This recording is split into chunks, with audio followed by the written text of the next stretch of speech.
welcome back. Today we are about to delve into the mysterious and eerie tale of the strange vanishing of Brian Shaffer. We will uncover the final moments of Brian's life and unravel the puzzling aspects of his disappearance. If you're eager to explore the realm of enigmas, don't forget to give this video a thumbs up and subscribe for more captivating content. Let's commence our investigation.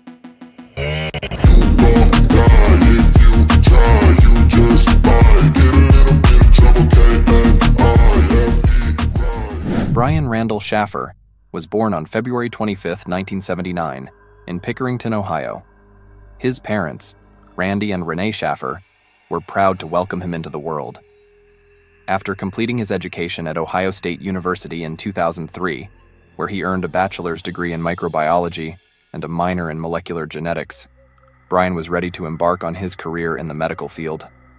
Known for his free-spirited nature, intelligence, outgoing personality, and sense of humor, Brian was loved by those who knew him.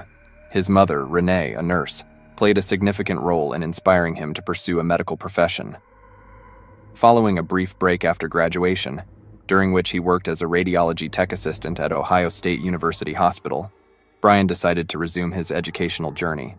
In August 2004, he enrolled in the OSU College of Medicine with the goal of becoming a doctor in the future. It was around this time that he began dating fellow medical student Alexis Wagoner. Even though they had only been together for a few months, their friends and families thought their relationship was getting serious and expected them to get engaged soon. Brian's mother, Renee, was especially hopeful for this and supported her son in proposing to Alexis.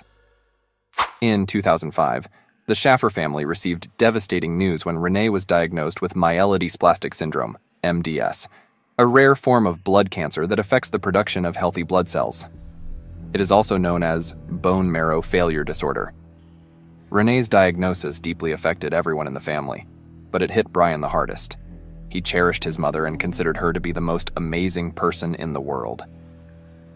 As a final gift to her son, Renee planned a trip for two to Miami, Florida, for the upcoming spring break. Brian intended to go with Alexis.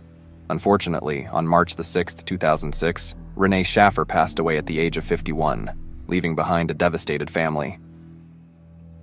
In the days and weeks following his mother's passing, Brian had a hard time accepting the loss. It was a tough period for him. One day, he jokingly asked his girlfriend Alexis to run away with him, but it wasn't clear if he was serious or not. The topic was dropped, but a week later, Brian opened up to Alexis about his emotional struggles and told her that she should find someone else. However, Alexis refused to leave him, and their relationship continued. They still had plans to go to Miami together in early April. Brian felt a sense of relief when finals were over and spring break began. He decided to celebrate by having dinner with his father, Randy. According to Randy, Brian seemed exhausted, probably from studying all night for his exams, but nothing else seemed out of the ordinary. There was allegedly tension between Randy and his sons regarding the share of Renee's life insurance policy that Brian and Derek were supposed to receive. Randy believed that they were getting more money than they should. It was rumored that Randy planned to cut Brian off financially, but this was never confirmed. After dinner, Brian went out with his friend Clint to a bar. They later called their friend Meredith to join them, and the three of them went bar hopping together, eventually ending up at the Ugly Tuna Saloona in Columbus, Ohio. Around 10 p.m., Brian dialed Alexis, who was in Toledo visiting her family, to express his love for her and confirm their travel arrangements for Monday. According to reports, Brian and Clint had a disagreement that evening. The reason behind it remains unclear, but it resulted in Brian storming off. Around 2 a.m., Clint and Meredith realized that Brian had been missing for a while and began searching for him. They scoured the entire two-story bar, even checking the restrooms, but he was nowhere to be found.